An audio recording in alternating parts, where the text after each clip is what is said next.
আজকে রান্না হচ্ছে, বানাচ্ছি তেল পটল।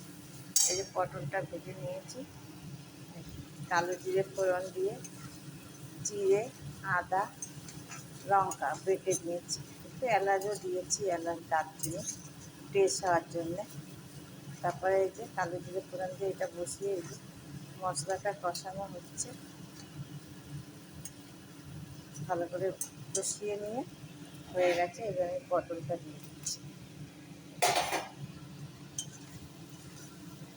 পেঁয়াজ রসুন ছাড়া।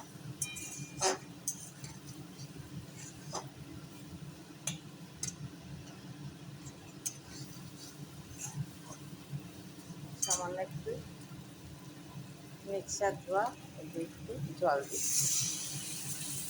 পটলটা তো সিদ্ধ হয়েই গেছে, জাস্ট একটু ফোটানোর জন্য।